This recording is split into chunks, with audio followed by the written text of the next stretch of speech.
Just to wait for people to join us. Just with a song from one of our favourite artists, SOS. He comes in different forms in terms of his profile, but this one is by Dr. Periwinkle, the Black Stream, which is I'll sort of mention a couple of things after the song is played. So I'll play this just fresh off the music instruments from Dr. Periwinkle. So I'll play this one while we wait for people to join us.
Yes, there was, as I was mentioned earlier before the song started, this a song by Dr. Periwinkle. I'm going to shorten to Dr. Perry. Dr. Periwinkle is in the house.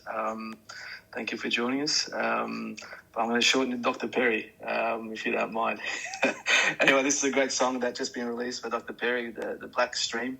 There's actually a fantastic video as well to it with featuring Morgan Crow with her artwork in the background. So go out and check. It's on Twitter.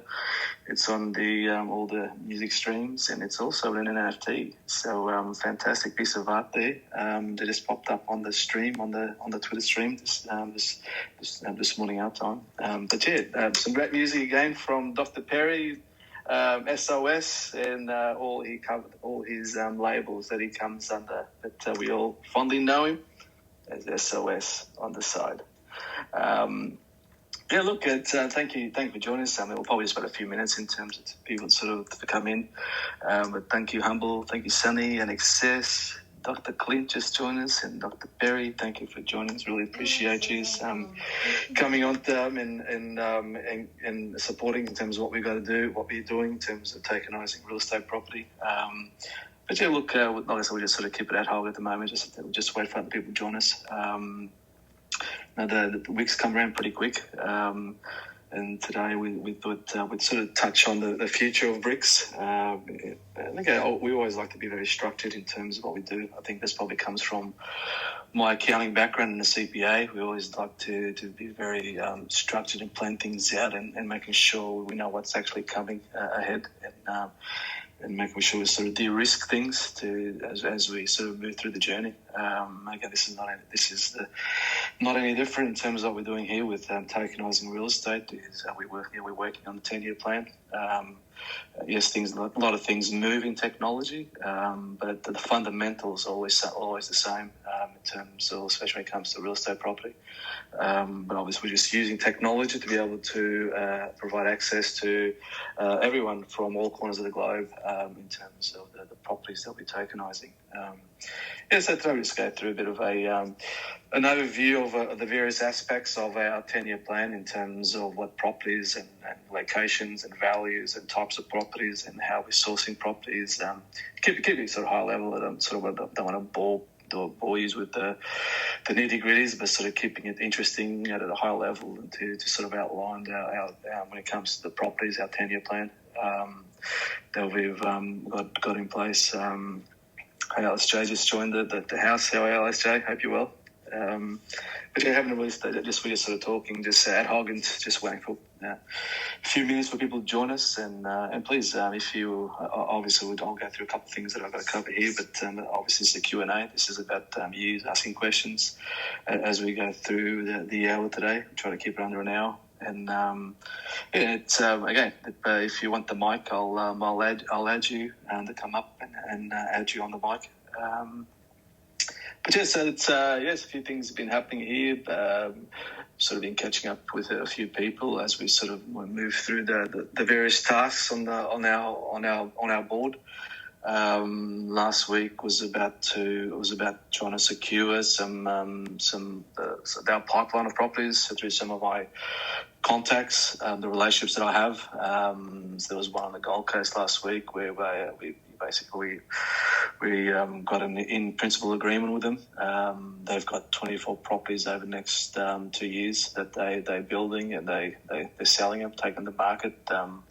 We part of the in-principle agreement. We will have first option on those properties to be able to purchase the ones we want to that ticks our boxes. So again, these properties, these ones are on the Gold Coast, so which sort of fits in nicely in terms of our target over the next 2 years in particular.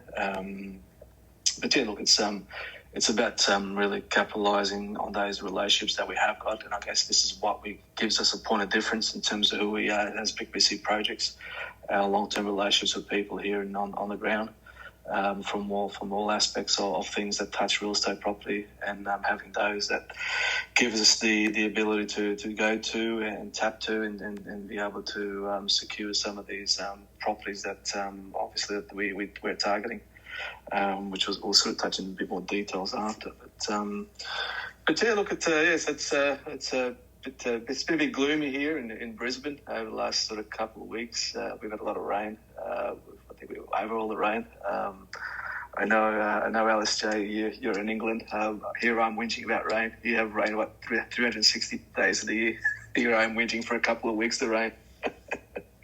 But look, it's we're just going into winter now, so starting to get a bit cool. The days are sort of dropping down, well, nights are dropping down to sort of around the 12 degrees Celsius. But it's here I'm whinging, and LSJ back in England is what are you whinging about? No, that is he's screaming those words at his phone.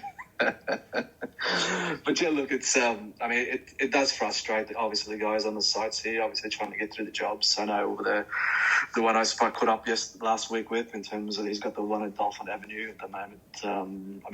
It's mostly all closed up already, but sort of the impacts of the landscaping and so forth that they're getting on with. So it does obviously affect the projects that they're trying to keep on track. And obviously rain does put a bit of a damper on things as they try to keep to a timeline. But yeah, look, it's sort of almost on 10 past now, but we'll make a start. just say hello to Brave, who just popped in. Thank you for joining us, Brave. Hope you're well. Look, we'll make a formal start to today's BRIK Q&A. I'm Luis Miguel Alexo. I'm the Managing Director of BRIK BC Projects. We tokenise Australian real estate properties. With particular focus around Brisbane, Gold Coast and Sunshine Coast is the areas that will focus continual, indefinitely. That's where my networks are. That's where we built our relationships here with myself and my co-founder, Melinda Alexo, fondly referred to as Mrs. BRIK. So these are where our relationships are, and I guess this is where we're going to keep capitalising on those points of differences of who we are. At the moment, we have got the BRIK Koala property, which is our first property token series here, which is here in Brisbane at Hamilton, on the Hamilton Hill. It's around 3 kilometres, around probably around 2 miles, 1.5 miles, I think it converts back to in terms of miles, but yeah, they're around 3 kilometres from the CBD of Brisbane, sort of overlooking the river. So this one here is a $2.6 million total cost property. So at the moment we've got the tokens for sale at $80 a token. So we're progressing through that. So at the moment we're sitting at 1,111 to be precise. So it's on the website. We've got there the koala counter, as we call it, to keep track in terms of how many. So we've got 33,000 are available. So we're trying to get this one sold so we can keep moving through the next property tokens series that we've got planned out. But yeah, look, it's in terms of most of you that are actually listening, that I can see, you guys are aware of what tokenizing real estate property is, but probably this has been recorded, so probably for the ones that were sort of trying to finding out and reading and researching around real estate property tokenization, it's just basically it's obviously on the blockchain, and basically the way I like to describe it is just a group of people getting together as you normally would in a traditional form, that basically normally you would actually have, say, 4 or 5 people coming together and buying a property. You're all kicking the money in and you go on a journey together and owning that property. We're doing the same thing here in terms of tokenizing real estate here. And in terms of Australian properties, we basically, rather than being 5 people, we got potentially, if everybody just has one, we have 40,000 people coming together from all corners of the earth and coming together to co-invest into a property. So it's basically the same fundamentals, but obviously it's transparent on the blockchain. It can be seen. We got our platform, BRIK BC's Property Tokens platform, which is created and managed by the DigiShares, who are the global leaders in property tokenization, advising and services, and creating the actual platform on the blockchain. So we looked after by one of the best in the world in this space. It's a really exciting space, very early, but obviously there's people starting to become aware of what it is, and people can actually come on the journey for as little as $80 a token and have access to a real estate property that they are investing into. So really exciting space, and my colleagues around the world, they're all obviously planning, or some have started tokenizing, or some are in the plans. So we've got a massive wave. Obviously we're minting the next 10 properties. We're going to be minting that on the Raven chain. We'll continue to do so for forever in terms of all the properties we've got coming up. But yeah, so it's a pretty exciting space, especially from a Raven coin, a blockchain perspective. We have some great wave of activity in terms of coming onto the chain.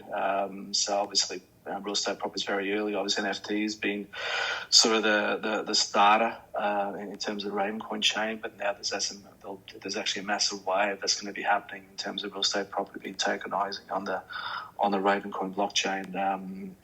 It just has so much ease in terms of all aspects. Obviously gas fees, and such a low gas fees, easy to mint, and just basically from a security perspective, we see that as the chain to go to in future. Well, now and in future. But yeah, look, in terms of today, I sort of hone in terms of the future of BRIKs, sort of around what properties. So what I've actually done, I've actually pinned a few tweets there. So the first one the future of BRIKs. There's actually a link to a landing page on our website that's got that and a few other things that sort of articulates the future of BRIKs. So that's the first pinned tweet I've got there, just a diagram showing the 10-year sort of roadmap for the properties. So we've got the top left. It's a little insert there. We've got the 12 months, and then this one sort of basically stretches out to 10 years, sort of showcasing some of the typical properties that we're going to be tokenizing. So the first one just sort of articulates that one there. The second one is a little bit of a video with songs and sort of just takes you through some of the same properties that I've got on there on the first pinned tweet. And then just the usual ones that I usually put up, which is our main, the BRIK property, just a little video showcasing the BRIK property. And the next one, just more of a visual one of the BRIK property. And then the last one being in terms of how do you actually buy BRIKs, buy BRIK property tokens, just the process that it takes you through in terms of how do you buy it and so forth. But just basically, sort of to cover firstly the future of BRIKs, the 10-year timeline. So basically, the first year, as it shows on the diagram there, we're focusing on the BRIK koala, and we've got 5 more coming up. 6 more coming up, and then we move on to the Gold Coast one, which is the 7th on the series. So these ones here, the year one is going to be made up of 11 properties all up, year one, around $35 million in total value between those 11 properties. So in Brisbane, we're going to have the 8 properties, and Gold Coast 3 properties. So that's our sort of our plan for the first year. Then we move on to the second year, where we then take it up to another level. We're going to then plan to do 20 properties, so that's roughly around $70 million. So when I talk about dollars, I'm talking US dollars. Just makes it easy for people to having a sort of some point of reference in terms of common currency. So yeah, it'll be around $70 million of property, or 20 properties. And that'll be, we introduced Sunshine Coast. In year 2, we're going to introduce Sunshine Coast, which is north of Brisbane, around 100 kilometres north of Brisbane. And that's places like Noosa. Some of you probably would have heard Noosa. There's actually some, especially if you're in England, it is actually a common place for a lot of English to come here on holidays. They always seem to visit Noosa. It's actually quite a few English actually live there in Noosa that do actually migrate, end up either going there to live or having a holiday place there. So Noosa is probably a bit like the and I got Paul and Alice J. I know you guys are based in England. A bit like Algarve in Portugal, where people escape their winters from England and go to Algarve in the southern part of Portugal. Noosa is a little bit like that for here in Queensland and Queensland and in Australia in general, really, because they have also a lot of people from Melbourne that do come up to for holidays, and they sort of tend to sort of go to Noosa. So the Noosa is like the Algarve of Australia. So not that well, actually Melbourne, it does get pretty cold in Melbourne, so I guess they probably are escaping some of their winters in Melbourne. But yeah, just sort of give you a bit of background about the Sunshine Coast. We've already been planning some properties up there. So 2 months ago we were up there. We're sort of already sort of pinpointing some ideal properties that we want to tokenize up in Noosa. Then obviously Brisbane and Gold Coast. Obviously we continue to focus in the 3 areas. And then we just continue the same cycle. So in that diagram there that you can see, the 10-year plan, you can see some of the properties that we're focusing on. They're the ones that tick our boxes. So again, there's probably a common theme that you probably see. There's a lot of water in terms of pools in Australia. That's it is a norm in terms of, especially when we're talking about A-class real estate property. It's a given that you have a pool. So and obviously given our climate here and lifestyle, that is a norm that you must have a pool. So a lot of those properties there, as you can see, there's quite a similar theme across them. So sort of the resorty looking, and obviously A-class, residential, luxury. So it just shows you in terms of the sort of the feel. Again, from year year 3 right till year 10 that we continue to do that, to do the 20 properties per year. Again, roughly around the 17 mil in today's dollars. So that's what we'll keep focusing on. Those properties that we're minting on the Ravencoin blockchain, we try to sort of keep it to the under $100 per token, because we want to make that accessible to anyone, just keeping to our objectives and vision to provide real estate property to anyone from all corners of the earth. And by doing that, it's trying to keep those prices per token under $100. But yeah, so that sort of gives you a feel, I hope, that in terms of what we're doing over the next 10 years.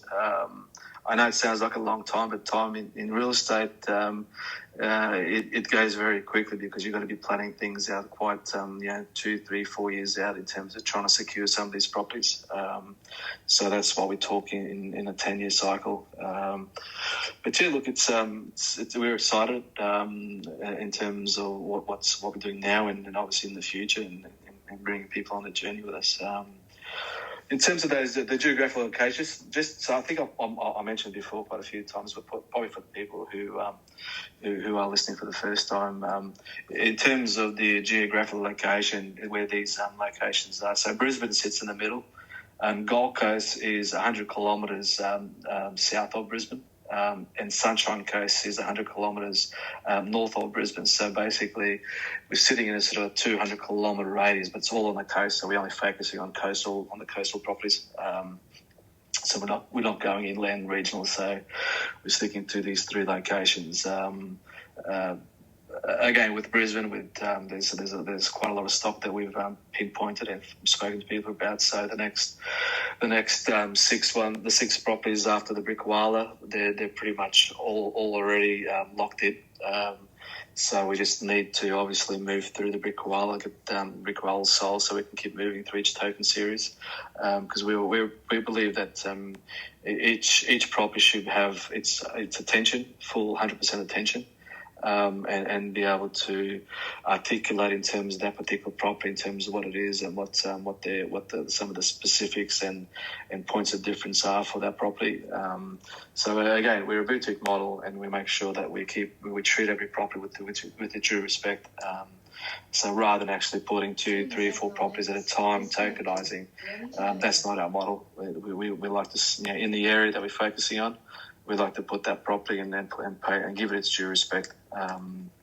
So yeah, that's geographical location. That's what we're focusing. In terms of value-wise, so we're focusing on properties that are going to be between 2.6 mil and 3.5 mil in total cost.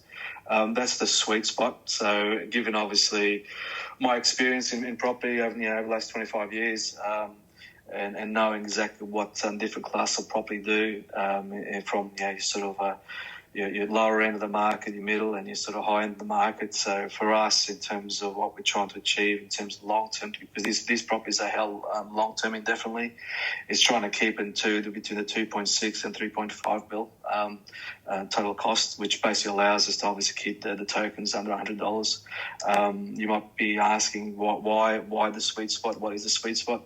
Sweet spot being that you get a good rate of return on the property in terms of what the tenants actually pay in rent.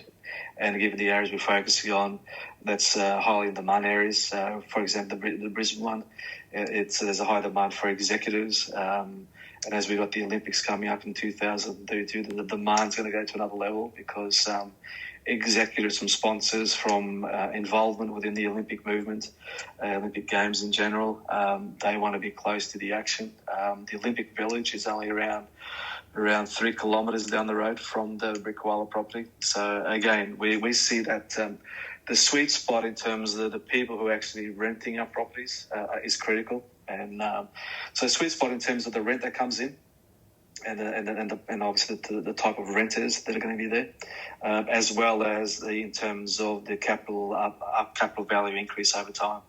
So again, we here in Australia, we tend to be focused more on the capital appreciation as opposed to the cash flow, and this one's not any different. Obviously, you need the rent sort of the rent to cover expenses and give you a reasonable rate of return given the residential rates of return.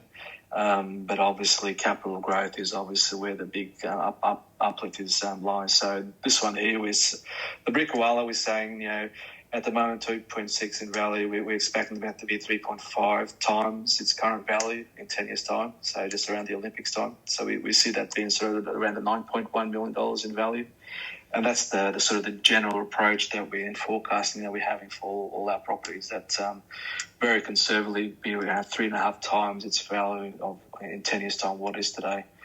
So we at the moment our forecast is 3.5 times is the multiplier we're using when we're forecasting, and that's very conservative because we haven't really factored in the full impact of the Olympics. That's just based on some of the fundamentals that are happening here from interstate migration, international migration, especially from expats coming back to Australia after COVID. So that's just basically using those drivers to forecast out. So again, I'm a big believer in terms you'd rather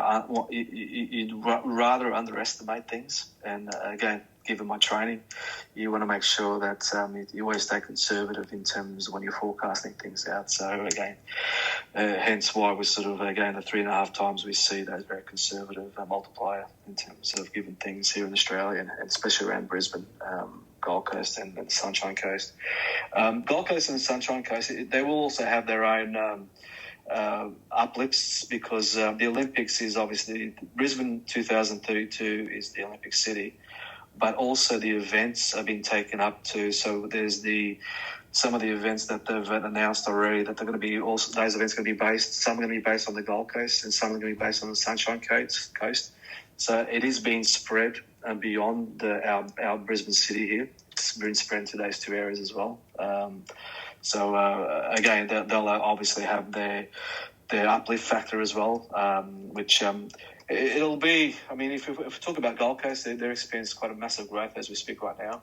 So the one that we're sort of negotiating on the price at the moment, that we've always pretty much come to an agreement for our Gold Coast property, that one there is actually it's actually increased by 400 Australian. What's that? So around 280. Roughly around $280,000 US over the last 9 months. That property that we started talking about with the build developer, that's actually gone up by $280,000 US in it's probably around 9 months when we started discussions around getting down to the nitty gritties of the dollar amounts. So Gold Coast has experienced also quite a large growth at the same time. So we've had growth here in Brisbane of around 25% capital growth in property values.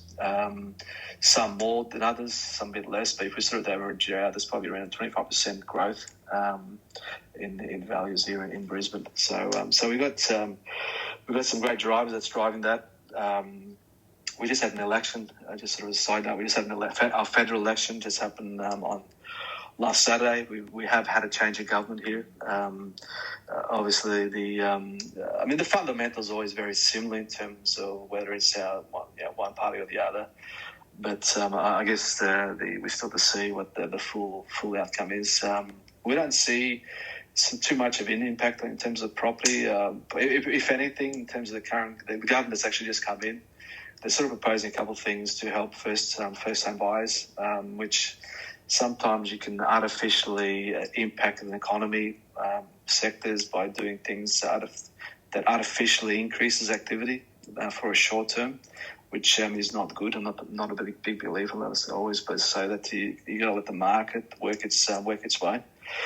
But in some of the things they've mentioned in terms of helping first-time buyers by actually there's been a lot of help already in the first-time buyers market, but they want to put a few more things in there that it might have too much of a turbo boost artificially to the real estate market at the lower end. But anyway, the word's out on that one there. So it's I said watch that space from that perspective. So if anything, it's going to turbocharge the economy even more from a property perspective, turbocharge the real estate property a bit more, which. Don't agree with, but that's just my personal view, and not to get into politics. But yeah, that's a little bit about that as a side note in terms of our federal election. again, with the types of properties that we're tokenising, we're sort of focusing again around the A-class residential properties that are luxury. As I said, that's the sweet spot. So as you can see in those pictures there, in terms of the usual suspects that we like to have in a property, in terms of the pools, sort of open space and open living. Again, that's really suits our environment in here in Queensland lifestyle. So people obviously look for those things that are critical.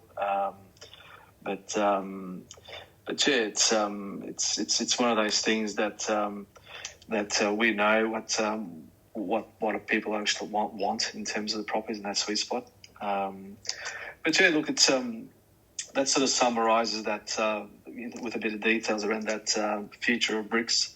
The source of properties for us is very easy because of given our relationships with build developers. We tend to focus around the builder developers, the developers. They're also builders as well because it's easier for them to control each project as they go along. So for us is having those close relationships with the build developers that they're planning out.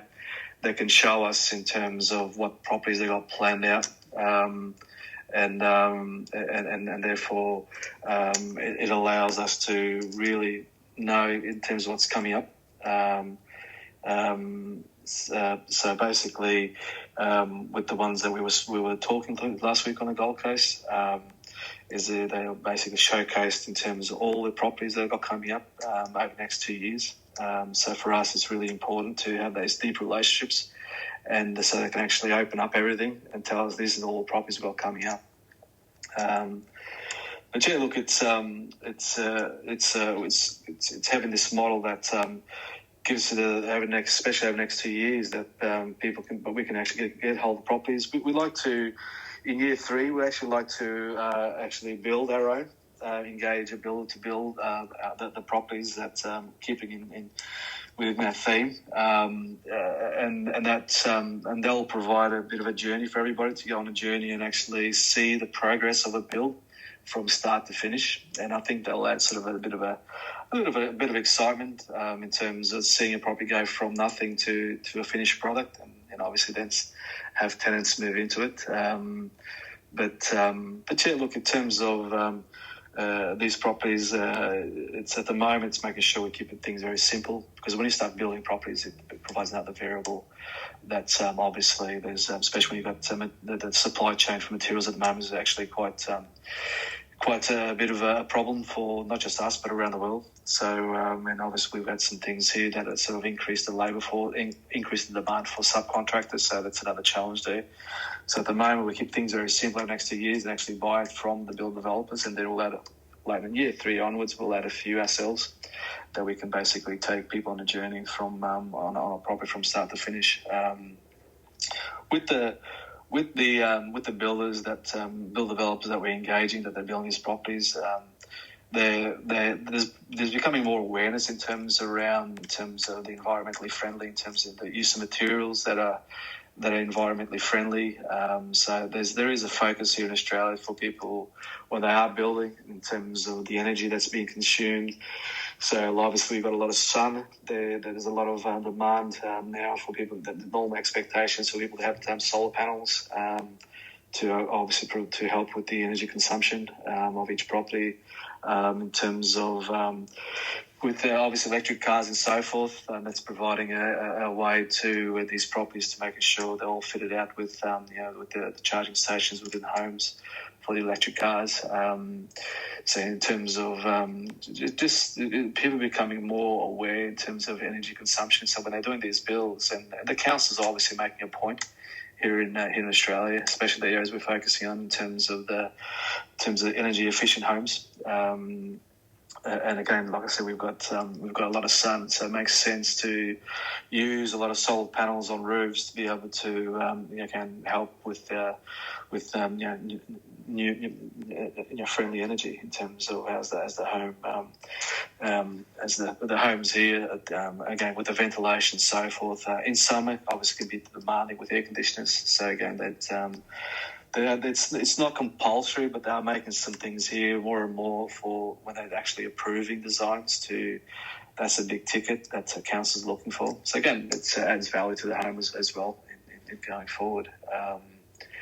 But one of the things that we're sort of pushing for more as well is basically storage of battery storage. So basically that a home can go offline, whatever the case may be, because of storms, and basically you basically stop. And we're actually pushing more for in terms of battery storage of energy. So basically obviously solar panels charging the batteries, battery storage within a home. So that's something that we've been talking with some of the builder developers when they're building the homes that we're looking at. That's something that we like to have in terms of not just the solars, but the battery storage of energy. Because a lot of time here, in terms of fitting back into the grid, solar energy fitting back into a grid, there's not really a lot of incentives here that the electricity companies provide. So again, we just keep talking with finding solutions to making sure that when we do buy a product, it ticks those boxes as well and going forward.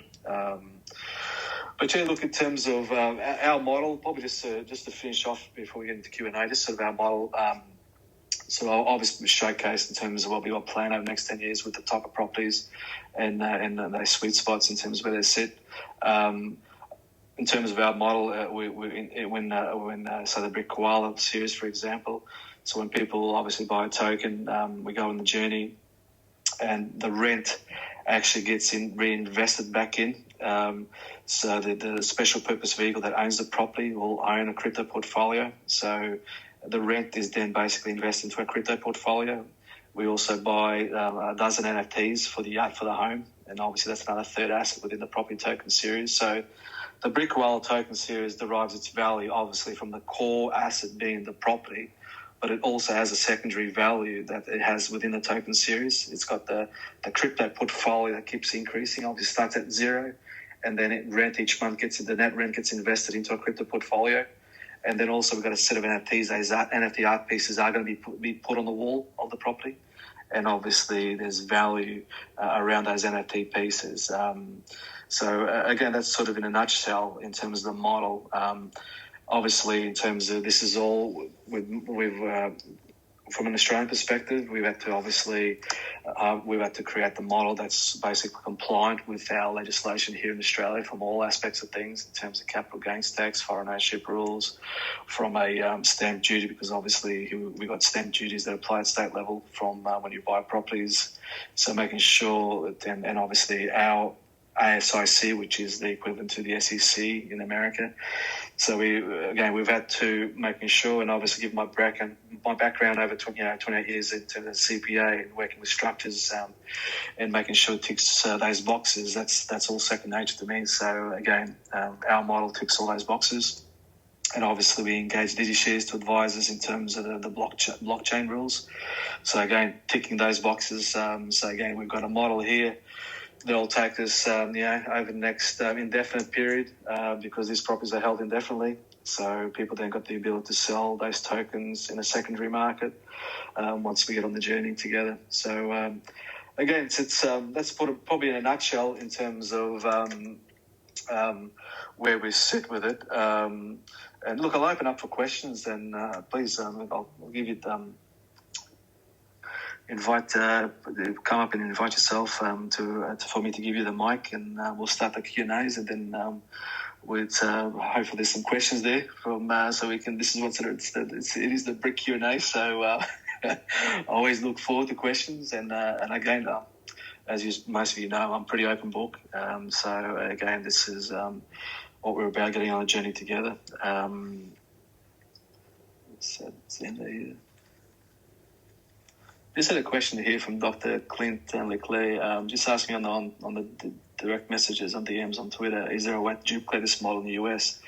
Yeah, look, in terms of each country's got its own rules, each state's got its own rules in terms of tokenizing real estate property.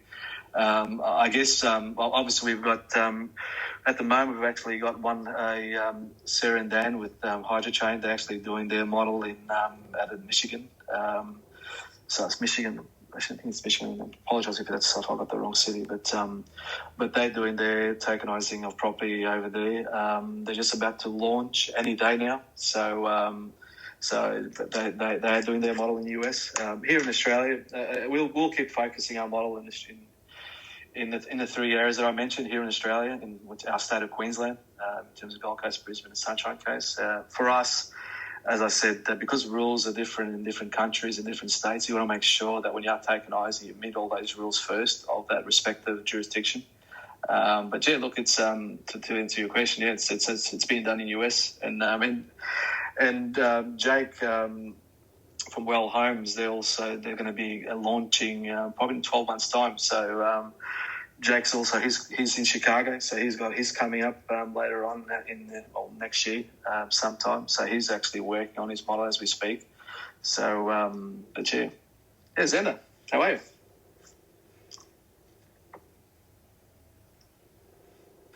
Hey, BRIK. You well? Yeah, doing good. Just traveling right now. I had a question. What was that called? The U.S. equivalent of the SEC? What is it called? Australia? ASIC, Australian Securities Investments Commission, is our ASIC. Yeah. Oh, okay. A few more letters in the name than yours. Yeah, so that's our jurisdiction that obviously governs in terms of financial service, financial investments, and so forth. And also our company's jurisdiction also comes under their authority as well. But yeah, at the moment, from a compliance perspective, they're still working on a lot of the areas to do with blockchain. There was actually a paper put out last year for industry input in terms of getting people's views on things. And but yeah, look, they're progressing. I think they're looking for some sort of legislation in a couple of years' time. So at the moment, it's a friendly environment at the moment. As I said, we just had a change of government, so you never know what sort of is coming up when there's a change of government. But at the moment, it's friendly, but with no specific acts really to sort of govern things, specifically around blockchain. So you can only use sort of the normal rules of normal investments and so forth. So at the moment, we can only go by that. And obviously, as I said, we're just making sure we ticked all those boxes. That was important. Do you foresee any update in the securities laws for tokenization of the properties that you're looking to do in the future? Yeah, look, in terms of the way we've structured the model, like our model, we're pretty strict here when it comes to financial investments here in Australia, traditional financial investments, as you probably are also in terms of when it comes to, say, financial planning. They're very strict with financial planning. The laws, the compliance has gone to another level over the last sort of 5 years because of obviously the rorts that happened before in terms of dodgy people coming in terms of traditional financial investments. So they got pretty tough, and the rules are pretty tough. So at the moment, there's sort of the general rules that you have to go by. But in terms of blockchain, sort of specifically around blockchain, look, I can't see traditionally in terms of Australia, we're pretty sort of always forward-looking when it comes to technology. We're always early adopters of technology. So for using an example, and I might have mentioned this in one of my previous Q&A, is that when zero accounting came out in 2008 to Australia, so zero accounting being the software as an accounting software, obviously it was very early in terms of cloud-based software, so having your information in the cloud as opposed to a driver. And, normally you would have Maya or a QuickBooks that sits in your hard drive, and traditionally. And 2008, I met Rod and Hamish, who were the founders of Zero Accounting. And I remember them sitting in my boardroom, and there was basically laying out the vision. And back then, when it came to data security, it was very sensitive around data security. And I know it's not investment, but when you start talking about people's accounting data, financial data in terms of businesses, large business, so forth, it is a very sensitive area. And they laid out the vision in terms of the security. Obviously, securing data was critical, And kind of long story short, we actually adopted their zero accounting as in terms of what we were doing in terms of clients and so forth back then in 2008. So the government were very friendly and supportive in terms of what this the zero accounting. And they came from New Zealand, and obviously trying to scale in Australia, but they still actually obviously had to meet some requirements here. So they were pretty friendly, and again, just as long as you obviously got the securities and all the things that everything's secured and make sure there's transparency, they were sort of the critical things that the government was looking at back then. I know when they did then basically went to UK and South Africa, and I remember having this discussion with Rod. He was the IT brain of the two founders. And I remember he's saying that he was going to take it to the US, to the US market. The only thing that he found as a stumbling block in the US market was actually, which was quite surprising to me. So it was probably around 2012 when he finally made it to the US market. And what they encountered was the gatekeepers, like the accountants and bookkeepers in the US, were very, very conservative in terms of data security, and they didn't see storing data in the cloud as being very secure. So they had a really massive resistance because the accountants and the bookkeepers are the gatekeepers of any new software like this, in terms of the zero accounting software. And I guess they found a slow burn in US. I mean, they continue to plow on, but there was a very slow transition in US market because of the sensitivity around data security. I mean, they're doing okay now, but in the beginning it was a very slow burn, given the gatekeepers. But again, probably coming back to your question, I can't see it because Australia we seem to be early adopters of technology, and government's always very friendly in terms of encouraging, to entrepreneurs and early starters of technology to really sort of go for it. There's not much support from grants from a money perspective. There's not much support there. But in terms of encouragement and friendly, yes, there does. So I can't see to be any sort of negativity in future when it comes to the Australian government and their views towards blockchain and all things blockchain. But yeah, look, I know a lot of companies that do start out here in Australia, although the environment might be friendly, but they find it hard to obviously get the money to start out. And some of them, if you're in IT, some of them tend to go traditionally to Silicon Valley in terms of where some of the big investors are to get that money to obviously scale up their business model. But yeah, probably in a nutshell, friendly. Australia's always been friendly when it comes to new technology. Yeah.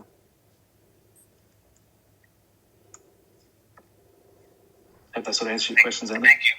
Yeah, thank you. I appreciate it. Pleasure. Dr. Clint? Yeah. How are you? Oh, yeah. You well? Doing great, thanks. Yeah. How are you? I'm well. Just a bit of rain. Just puts a bit down things. But all good.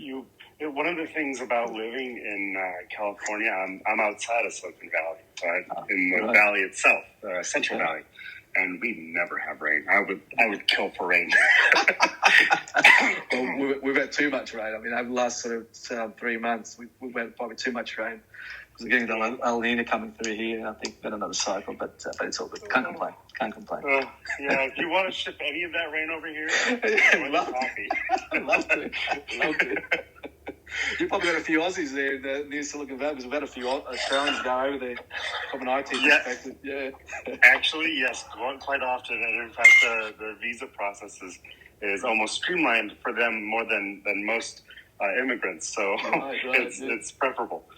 Hey, so I have a couple of questions for you. Yeah. Obviously, these are going to be U.S.-centric, but more of these are questions based on how to marry up an investor from the U.S. to an Australian startup. And so for background purposes, and I'll be as quick as possible for this, I do real estate investing here, and utilize as many benefits as I can tax-wise from that. And so the depreciation is one of the big benefits for investing in real estate here. Has there been any kind, I know that investing in overseas real estate, you can't utilize that for domestic, for the U.S. tax return, but is there any form of tax benefit capture through this tokenization? From an Australian perspective, say you buy a BRIK token as an example. So indirectly, you do get the benefits. See, we do have depreciation here in Australia. So a new build that's built space, obviously focusing on newly built homes, so maximum 2 years. So typically there'll be depreciation. Say a bill is $1 million, you'll get 2.5% depreciation per year on that property. So what that does, it obviously then reduces the tax. So the special purpose vehicle that owns the property obviously will get those benefits. So it means it pays less tax on each year, which means there's more net income coming out of it, which that net income gets invested into the crypto portfolio. So indirectly, the property token actually goes up in value, not just with the property value, but obviously you've got the crypto portfolio that sits in that special purpose vehicle. So I guess the direct answer is, indirectly you get the benefit through the being a property token holder, correct? Awesome. Okay, and just to clarify, when you say home, are you saying this is a non-commercial property? Yeah, correct. We're focusing just on residential property. So A-class, as what you call A-class residential property, sort of luxury property. I mean, we refer to it as luxury properties. But yeah, A-class residential homes. So this is going to be a typical family moving into it. That actually, the BRIK has actually got some people already living in there. So they're already paying rent in there. So basically, when we settle, we've already got the tenants in there ready. But yeah, with the ones in Brisbane here that we're going to be tokenizing around the Hamilton and Ascot, which is a sort of one of the more prestige areas in Queensland, and it's going to have a lot of executives. So a lot of executives, company executives, do actually rent homes. Typically, they'll be here for 2-5 years in terms of their roles with a public listed company or a private company. And then obviously they move on to other companies or other roles elsewhere. So with the Olympics coming up, we're going to see, obviously 2032, we're going to see obviously quite a bit more demand in terms of those executives who want to be close to the action. So and they'll probably end up staying because they'll probably love the lifestyle so much. They'll probably end up staying definitely. Well, I hope you're right for the sake of the investments over there.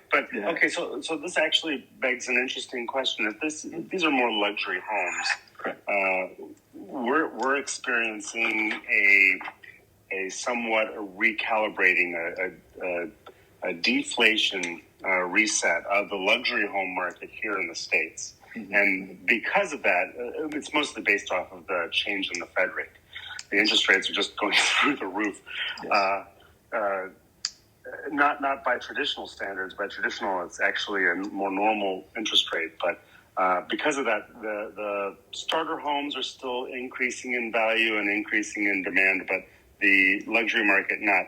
And so here's my question. Mm-hmm. How does the change in the valuation of the property affect the token itself? Yeah, so basically, obviously the token value is very much driven by the value of the property. Now, the rule of thumb here in Australia, properties double up every 10 years. So every 10 years, if you have a look, like in this area that we're focusing on, if it's probably more than double, but I always like to use the general rule of thumb here, residential property, always doubles. And I've actually, on our website, in where the BRIK property details are, I've actually got a bit of a timeline showcasing the last, I think, 30, 40 years, where this property of the same caliber was every 10 years in the past. And just to show in terms of that doubles at 10 years. But look, in terms of here in Australia, because of that rule of thumb, we've got a few things that have been happening here in Australia, a few additional drivers because of COVID. What we've been experiencing here in southeast Queensland, so Brisbane, Gold Coast, and Sunshine Coast, is that we've had different circumstances to, say, Melbourne in Victoria, our states down in the south.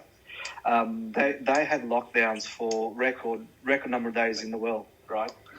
So what happened was, and we actually only had probably around 10 days lockdowns in the whole 2-year period. So we had different circumstances from other states down south. They were a bit more aggressive in their lockdowns. What that done, a lot of quite a lot of people who actually were in a good financial position. They actually ended up buying properties to live in up here in Brisbane, in Gold Coast and Sunshine Coast.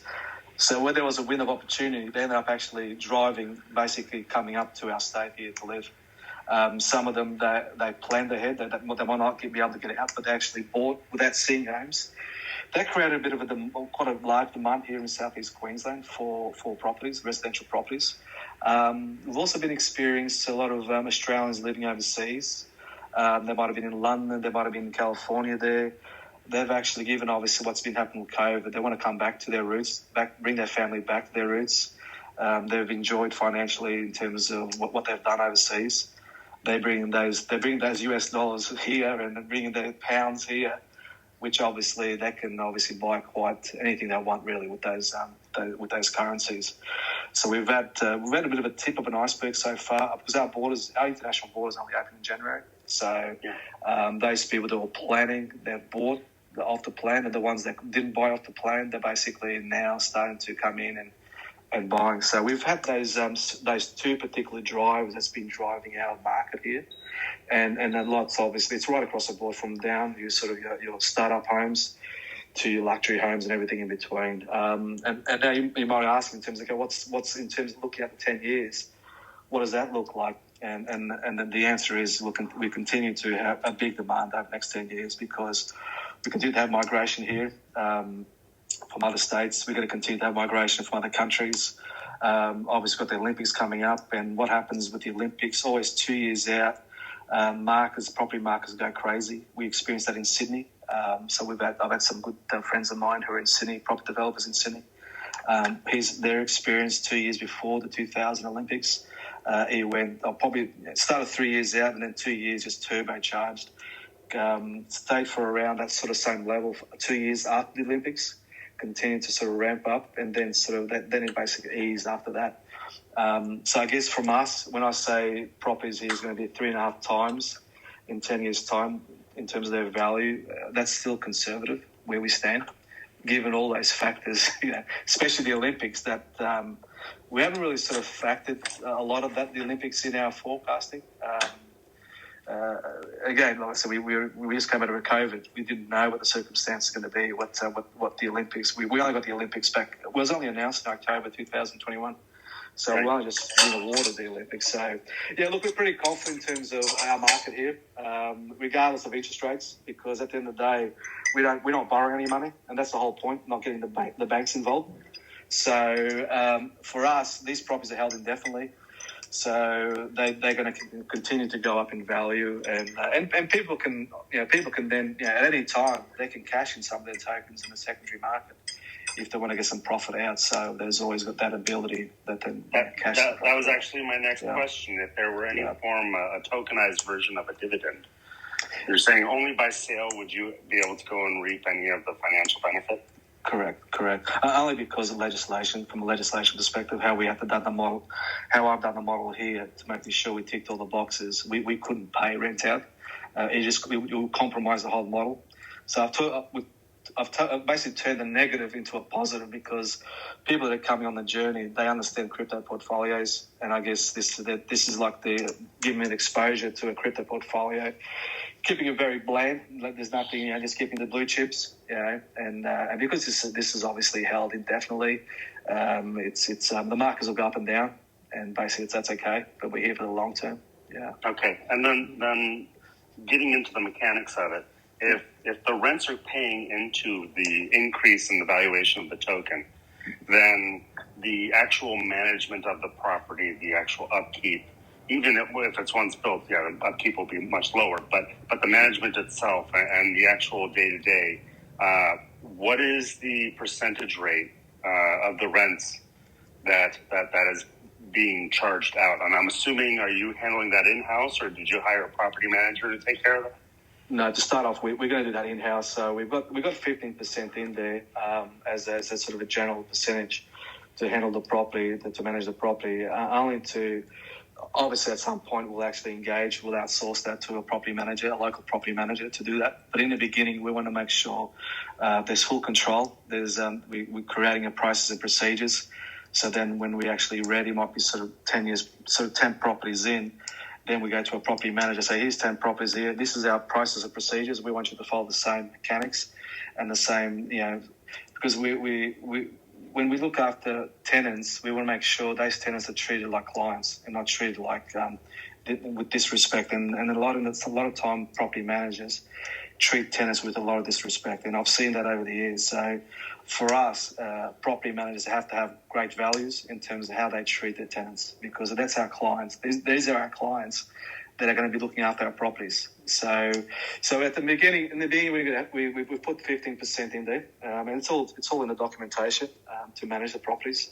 But obviously, as we get sort of points of scale, there obviously looking at reducing that amount as we go forward, because as obviously you get more things, you've got some fixed costs in there, then we can basically reduce those percentages in the future. Yeah. See, this is interesting because in the U.S. market, the average rate for property management for a long-term tenant of a non-commercial property is usually in the 8 to 10% range. And then when you go to commercial multifamily, because the management is using economies of scale, you get somewhere down to 4.5 to 5.5% of the rent rolls. And so then that actually leads into my next question, which is, and 15% actually for property management falls in line with short-term rentals. And so my question is there any modeling such that at the high season, when any of these properties come online, that they be utilized for short-term initially to go and help supercharge the actual funding of the property / token, and then settle in once you're saying an off season for a 6-month rent or longer to a more longer term rent position? Yeah, it's funny you say that, because obviously these ones here, we want to keep these very vanilla. So these long terms, the first few. But once we get into the Gold Coast market, so on the 7th series, when we start going to the Gold Coast market, we actually have some plans around doing some short-term accommodation, especially some of the ones around the golf courses. So if you enjoy your golf, there's actually one that we'll be looking at Sanctuary Cove, which is like the mega of golf courses on the Gold Coast. There's like 4 golf courses within sort of a 10-kilometre radius. So that we would sort of be looking at one doing a house in a golf course community, which basically gets obviously a lot of international tourists coming in and staying short term. And so we actually got that on our board to test that market in terms of short-term market, where, during the peak times, obviously the rent can be very substantial. But during sort of the lower end of the markets, it can also be very rewarding as well. So it's just finding the right one to do it. But yeah, definitely, it's actually on our board, and actually our BRIK walks. I do a BRIK walk that I actually put up on Twitter, and on those BRIK walks there, actually there's a couple that I did in terms of that golf course community at Sanctuary Cove, where I sort of showcase some of the areas around there and the typical properties. But yeah, no, I like your idea. That's something that we got planned in terms of later on to look at those short-term accommodation homes that we can sort of capitalise on them a bit more in terms of the rent side of things. Yeah, and that's great to hear. I guess my last question is a wrap-up question, at least for me, and a suggestion or a request, actually. I'll go with the request first. The tokenization is still so novel. It's talked about in 30,000-foot terms, but actually getting into the weeds is something that most real estate investors, at least here in the States, I've rarely heard people get into it openly, having conversations. And have you ever heard of Bigger Pockets? Not Bigger Pockets, no. What do they do? Okay. Bigger Pockets is like Facebook for real estate investors. Right. Anything from small family just buying your first rental property to syndication of $100 million plus deals. It's the entire gambit, and they actually assist trying to guide you along the process of scaling up and utilizing whatever formulas that you're trying to structure your investment plan around. Anyway, my request is that you please write this up on Bigger Pockets. It's a free membership anyway. It doesn't cost you anything. Okay. But it definitely is something that I would love to have more minds chewing over. And then here's my wrap-up question for you. We all want to ride all of these properties on the upswing, but what's the exit strategy if the market does cool? The rent itself is a great risk mitigation for paying into the token, but is there any structured, planned, smooth transition to selling out of a property? And then what is, if there is, what is the payout for the token holders in burning those coins? Yeah, look, in terms of, given our models, these properties are held indefinitely. And again, for me, it's about providing succession, like for my family and token holders are coming on board, that they look this long term.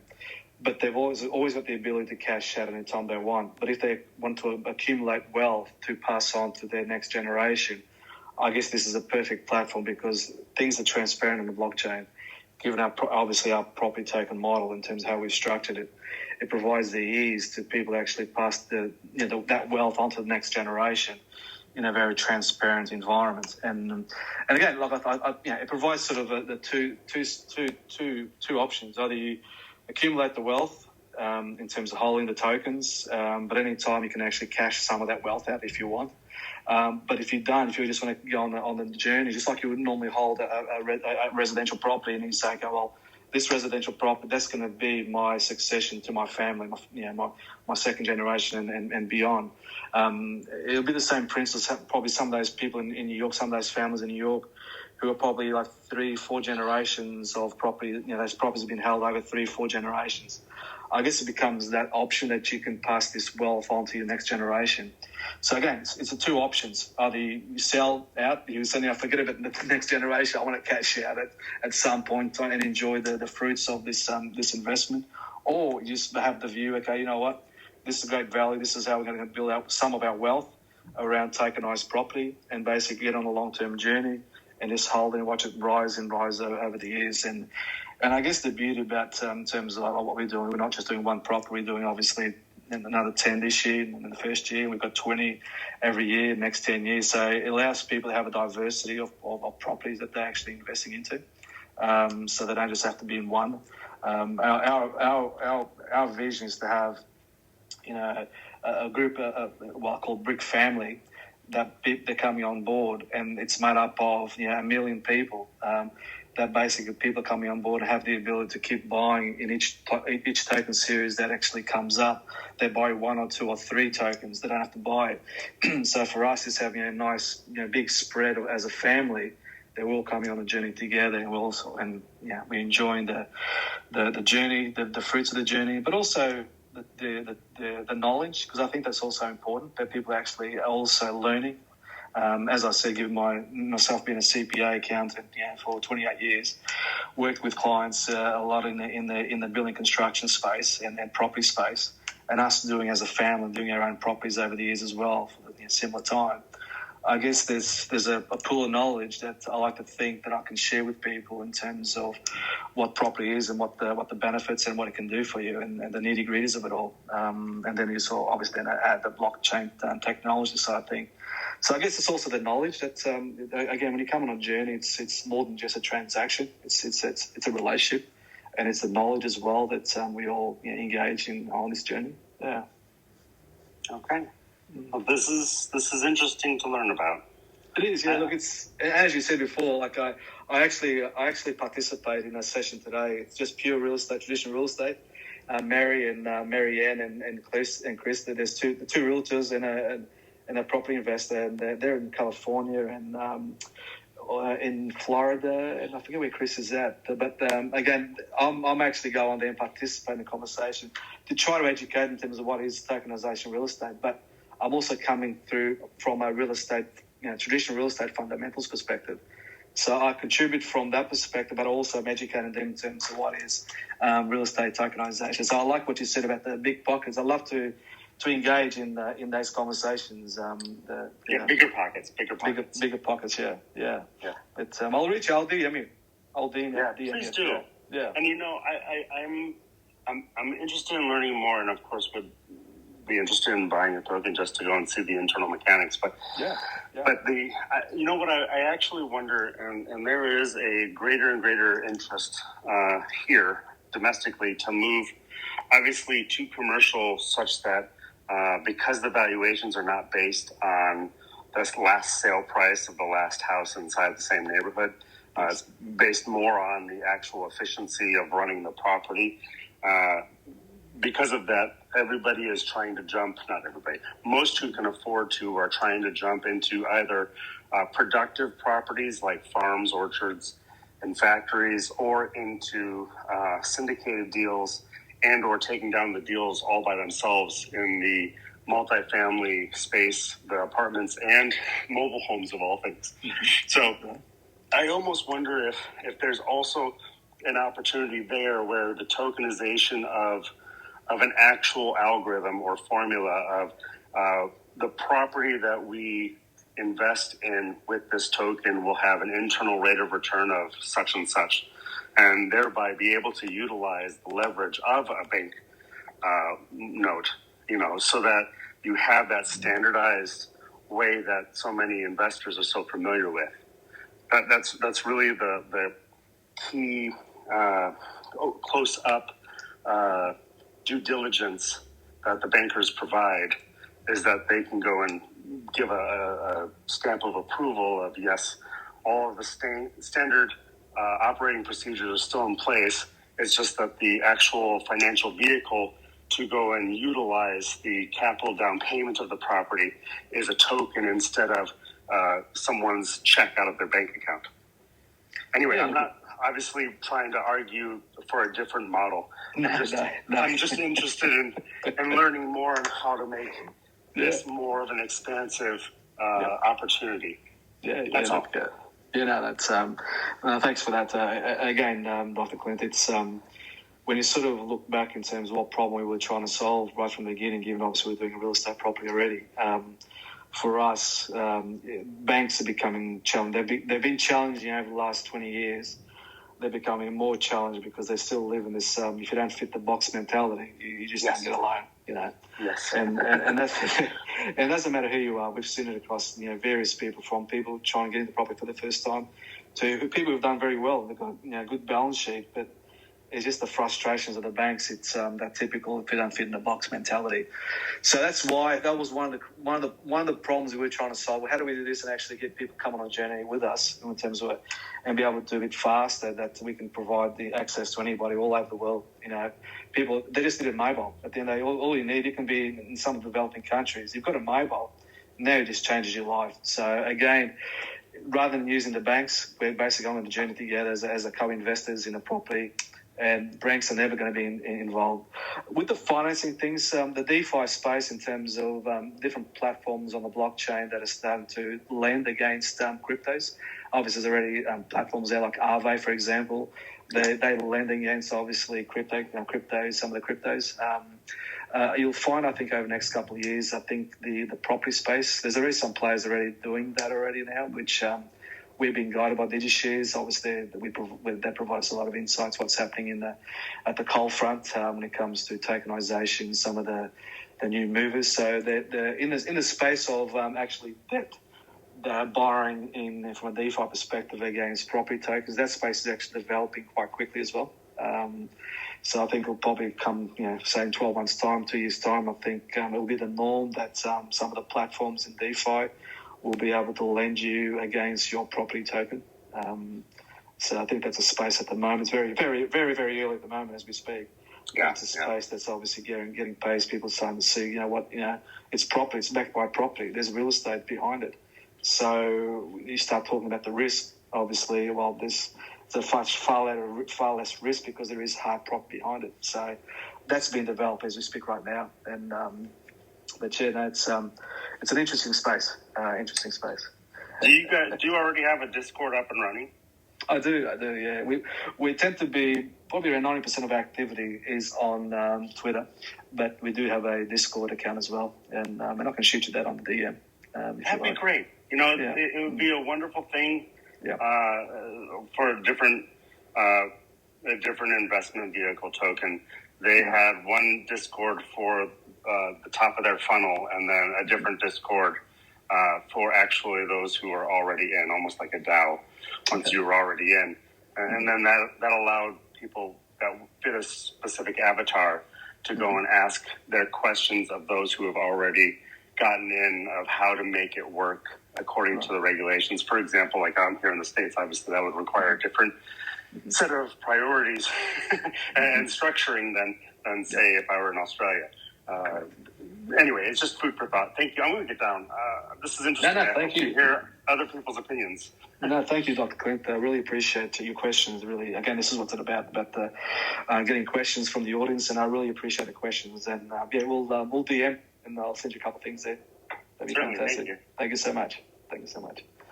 Yeah, look, it's probably trying to wrap it up. If there's no other questions, we'll wrap it up. And just remind you some of the things that are coming up. In terms of tomorrow, we have our session, what is real estate tokenization, which we always have a special guest come on and speak. So tomorrow, say Wednesday, 3 p.m. US Eastern Standard Time, we've got our special guest, which is Kevin Lynch. We did have him a few weeks ago. We were just hearing from his experience a few weeks ago in terms of real estate and global, given his clients being global, and his experience and engagements with his clients, his observations around the globe when it came to real estate. But tomorrow is actually...